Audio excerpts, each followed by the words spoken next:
हमारे channel haunting tube को subscribe करें और बेल आइकॉन दबाएं लेटेस्ट अपडेट्स पाने के लिए। दोस्तों, हाल ही में मैंने the baby sitter killer queen नाम की मूवी देखी है जो कि कल ही नेटफ्लिक्स पर रिलीज हुई है और ये 2017 में रिलीज हुई फिल्म द बेबी सिटर की एक सीक्वल है। इस फिल्म को भी MCG ने डायरेक्ट किया है और क्योंकि ये फिल्म अभी बहुत न्यू है तो इसके रेटिंग्स वगैरह फ्लक्चुएट हो रहे हैं। अब अगर आपने यहाँ 2017 वाली द बेबी सिटर मूवी नहीं देख रखी है तो आपको इस फिल्म की स्टोरी समझने में थोड़ी तकलीफ हो सकती है, लेकिन मैंने द बेबी सिटर मूवी को अपने चैनल पे ऑलरेडी कवर कर रखा है और उस वीडियो का लिंक आपको आई बटन और डिस्क्रिप्शन दोनों में मिल जाएगा। इस वीडियो में हम the baby sitter killer queen की स्टोरी को ब्रीफली जानते हुए ये डिस्कस करेंगे कि आखिर बी जो पहले मूवी में एंटेगनिस्ट थी वो कौन है। So now with that said, let's roll the intro.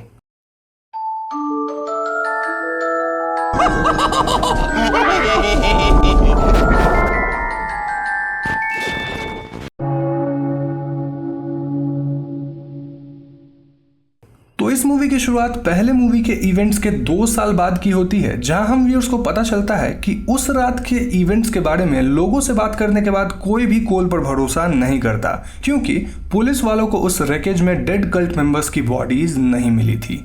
यही वजह है कि स्कूल में कोई भी कोल का भरोसा नहीं करता और सभी उसे चिढ़ाते थे।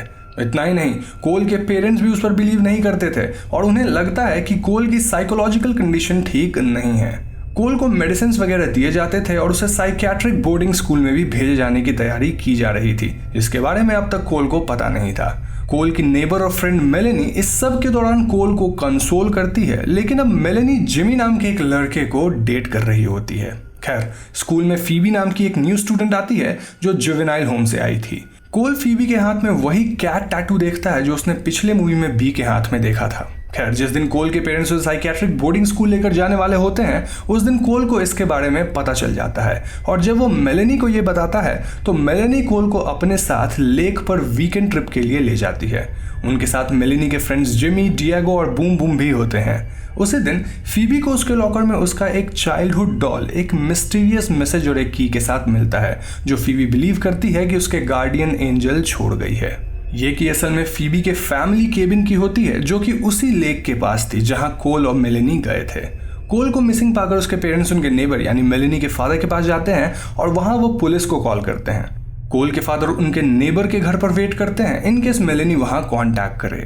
खैर, कोल और मेलेनी उनके फ्रेंड्स के साथ एक बोट हाउस में रुकते हैं जहां वो सब कुछ गेम्स वगैरह खेलते हैं। इस गेम के दौरान कोल और मेलेनी किस करते हैं और जिमी नाराज होकर कोल को परेशान करता है। कोल अनकंफर्टेबल हो जाता है और अब डिएगो भी कोल को कल्ट के बारे में क्वेश्चंस पूछने लगता है। अब ऑब्वियसली इन कल्ट वाले क्वेश्चन से कोल बहुत ज्यादा परेशान होता है और इन्हीं सब की वजह से कोल को आज तक नाइटमेयर्स आ रहे थे। मेलेनी उन्हें रोकने की कोशिश करती है पर मेलेनी के मुंह से उस डेविल के बुक का नाम निकल जाता है, जिसे सुनकर कोल वॉज शॉक्ड।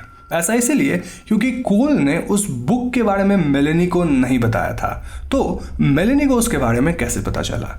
इस पॉइंट पे मेलेनी फाइनली रिवील करती है कि उसने उस बुक में अपना नेम साइन किया है। जी हाँ दोस्तों, मेलेनी बूम बूम को मार कर सैक्रिफाइस कर देती है और हमें पता चलता है कि जिमी और डिएगो भी अब मेलेनी के साथ कल्ट मेंबर्स है और यहाँ आना उनका प्लान था। उन्होंने सोचा था कि कोल अपने मेडिसिन लेने के बाद सो जाएगा तो वो उसका ब्लड निकाल लेंगे फॉर द रिचुअल, लेकिन कोल ने तो अपने मेडिसिन फेंक दिए थे।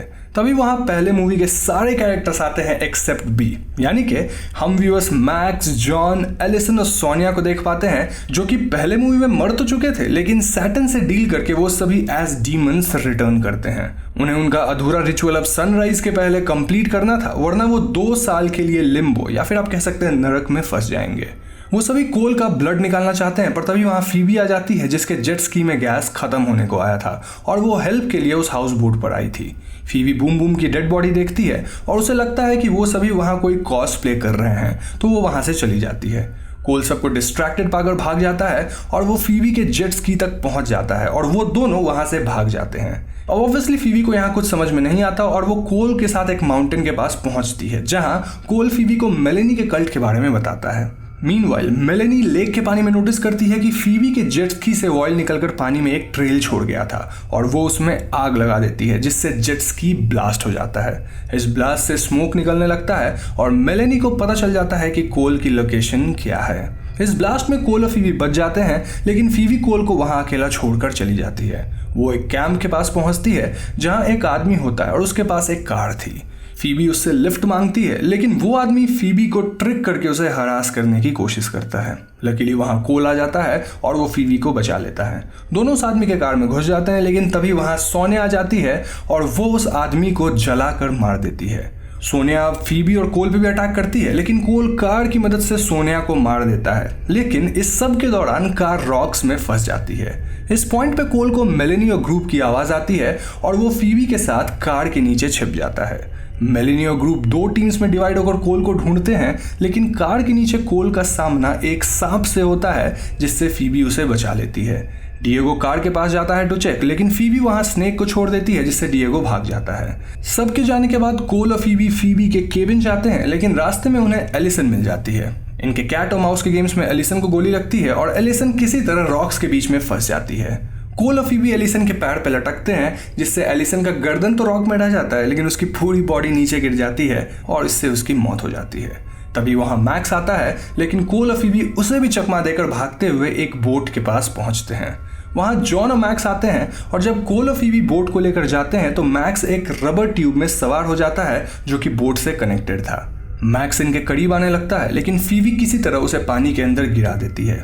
मैक्स के पानी में गिरने के बाद कोल और फीबी बोट को इस तरह से हैंडल करते हैं कि मैक्स बोट के टरबाइन से कट कर मारा जाता है। ये सब जॉन, मेलेनी, जिमी और डिएगो देख पाते हैं, जिसके बाद जिमी और डिएगो इस प्लान को छोड़कर जाना चाहते थे, लेकिन जैसे ही वो जाना शुरू करते हैं वो इमीडिएटली जलकर राख हो जाते हैं। अब ऐसा इसलिए क्योंकि उन्होंने सैटर्न के साथ डील की थी और वो डील को बीच में इस तरह से तोड़कर नहीं जा सकते।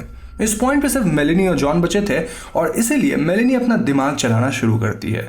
वो कोल के फादर को कॉल करके उन्हें लेक पर यह कहकर बुलाती है कि they are drunk and they need help. वहीं दूसरी तरफ कोल और फीबी केबिन तक पहुंच जाते हैं। वहां फीबी कोल को बताती है कि उनके पेरेंट्स एक एक्सीडेंट में मारे गए थे और जिस गाड़ी से वो टकराए थे उसमें फीबी और उसकी बेबी सिटर थी। फीबी बचपन में अपनी एक स्टफ टॉय उस केबिन में भूल गई थी और उसके पेरेंट्स और फिर बाद में वो अपनी बेबी सिटर के साथ उसे लेने गए थे, लेकिन रास्ते में एक जगह दोनों गाड़ियां टकरा गई, जिसके परिणाम अनुसार सभी मारे गए एक्सेप्ट फीबी, और तभी से फीबी को इस बात का काफी गिल्ट था। अब इस केबिन में फीबी और कोल को एक सीक्रेट डोर मिलता है जो कि लॉक्ड था और इस लॉक को खोलने का पासवर्ड फीबी को मिले मैसेज के पीछे लिखा था। वहीं दूसरी तरफ कोल के पिता मेलेनी से मिलते हैं और मेलेनी उन्हें झूठ कहती है कि कोल मेंटली अनस्टेबल हो गया है। कोल के पिता उसे ढूंढते हुए केबिन में आ जाते हैं और कोल फीबी के ना चाहते हुए भी बाहर आता है, लेकिन यहाँ कोल और फीबी वेपन्स के साथ बाहर आए थे और ये वेपन्स उन्हें केबिन के सीक्रेट डोर के अंदर मिला था। इसके बाद कोल और जॉन के बीच आर्ग्यूमेंट होता है और जब जॉन कोल पर अटैक करने वाला होता है तो सीलिंग से एक शैंडलियर गिरकर जॉन को मार देता है। कोल और फीबी वहां से भागते हैं, जिनके पीछे कोल के फादर भी होते हैं, और केबिन में मेलेनी अपने फादर को मार देती है। कोल फीबी को जाकर छिपने कहता है और खुद अपने डैड से बात करने के लिए रुकता है, लेकिन उसके फादर उसे इंजेक्शन से बेहोश करके वापस घर ले जाने लगते हैं। वहीं मेलेनी फीबी को ढूंढ लेती है और दोनों के बीच एक फाइट के बाद मेलेनी फीबी को एक जगह बांध देती है। दूसरी तरफ जब कोल को कार में होश आता है तो वो खुद को कार में एक गैस स्टेशन के पास पाता है और वो कार लेकर फिर से लेक के पास चला जाता है। कोल खुद को मेलेनी के हवाले कर देता है और मेलेनी उसका ब्लड ले लेती है। तभी पानी से बी निकल कर आती है और हमें पता चलता है कि बी बचपन में फीबी की भी बेबी सिटर हुआ करती थी। जी हाँ दोस्तों, इतना ही नहीं, उस रिचुअल वाली जगह पे कुछ पुतले बने हुए थे जिसमें से मैक्स, जॉन, सोनिया और एलिसन मटेरियलाइज करते हैं। मेलेनी कोल और बूम बूम के ब्लड को मिक्स करती है और सभी एक्सेप्ट बी उसे ड्रिंक करते हैं, लेकिन ब्लड पीने के बाद उनकी विश पूरी होने के बजाय वो सभी वोमिट करने लगते हैं और फाइनली जलकर मारे जाते हैं। अब ऐसा इसीलिए क्योंकि उन्हें रिचुअल के लिए एक इनोसेंट का ब्लड चाहिए था, लेकिन कोल अब इनोसेंट नहीं था क्योंकि he lost his virginity to Phoebe in the cabin. यहाँ बी फीबी को फ्री करती है और वो रिवील करती है कि बचपन में फीबी के एक्सीडेंट के बाद बी ने सैटर्न के साथ एक डील किया जिससे फीबी की जान बच गई थी। इतना ही नहीं, लास्ट फिल्म में कोल के घर में जो कुछ भी हुआ उसके बाद मूवी के एंड में कोल बी से कहता है कि उसने इसे बिट्रे किया जबकि वो उससे प्यार करता था, और तब से be had a change of heart, यानी कि वो अच्छी बन गई। तब से वो कोल और फीबी को बचाने की प्लानिंग कर रही थी और उसी ने ये सब स्टेज किया था, यानी मेलेनी का कल्ट में आना, लेक पार्टी में कोल को लाना, फीबी को कोल से मिलाना इत्यादि। यहाँ तक कि फीबी को उसके केबिन के कीज बी नहीं भेजे थे, यानी कि उसकी गार्डियन एंजल और कोई नहीं बल्कि बी थी। ये सब रिवील करने के बाद बी भी उस रिचुअल ब्लड को पीती है क्योंकि उसने अपना काम कर लिया था एंड सिंस वो भी एक तरह की डीमन थी तो उसका मरना भी ज़रूरी था। ब्लड को पीते ही वो भी जलकर मारी जाती है। कोल और फीवी अब साथ होते हैं और तभी वहाँ कोल के डैड भी आते हैं जिन्होंने ये सब देख लिया था। वो अब कोल की बातों को मानते हैं और मूवी के एंड क्रेडिट सीन में हम व्यूअर देखते हैं कि उस रिचुअल वाले ग्राउंड में बुक ऑफ डेविल पड़ा हुआ है और उसके पन्ने अपने आप पलट रहे हैं। मूवी यहीं पर खत्म हो जाती है। तो दोस्तों ये थी the baby sitter killer queen की कहानी और आप जान ही चुके होंगे कि ये मूवी बहुत स्ट्रेट फॉरवर्ड है। पिछले मूवी के एक्सप्लेनेशन में मैंने कहा था कि बी शायद एक विच है, लेकिन इस फिल्म में ये क्लियर हो चुका है कि कोल के घर में मरने के बाद वो और उसके कल्ट के सभी लोग डीमन बन चुके हैं। मूवी में हमने देखा कि बी के हाथ में जैसा कैट टैटू था वैसा ही फीवी के हाथ में भी था। आई थिंक वो इसीलिए क्योंकि जब डेविल से डील करके बी ने फीवी को बचाया तो इससे फीवी पर ये मार्क छोड़ दिया गया था। अब आप पूछ सकते हैं कि क्या इसके कुछ पावर्स हैं, तो आई थिंक इट्स पॉसिबल क्योंकि फीवी और मेलेनी के फाइट सीक्वेंस में हम देखते हैं कि दोनों के पास कुछ सुपरनैचुरल पावर्स थे। मेलेनी ने तो बुक ऑफ डेविल में साइन किया था तो उसके पास पावर्स होना इज पॉसिबल, लेकिन फीवी के पास भी पावर्स होते हैं और मुझे लगता है कि ये पावर्स उसके उस टैटू या मार्क से आते हैं। एक सीन में मेलेनी फीवी से कहती है कि वो दोनों इतने भी अलग नहीं हैं, तो इट्स पॉसिबल कि फीवी के पास भी कुछ सुपरनैचुरल पावर्स हैं जो कि शायद बी के डेविल वाले डील से आया है। Now coming to the post credit scene जहां बुक के पन्ने अपने आप पलट रहे थे, ये हमें हिंट करती है कि इस मूवी की एक और सीक्वल आ सकती है। अब यहाँ फिल्म में कुछ और बातें बताई गई हैं, लाइक सारे विलेंस को डेविल से क्या क्या चाहिए था। फॉर एग्जाम्पल मेलेनी एक बहुत बड़ी इन्फ्लुएंसर बनना चाहती थी जिसे बिलियंस ऑफ फॉलोअर्स मिले।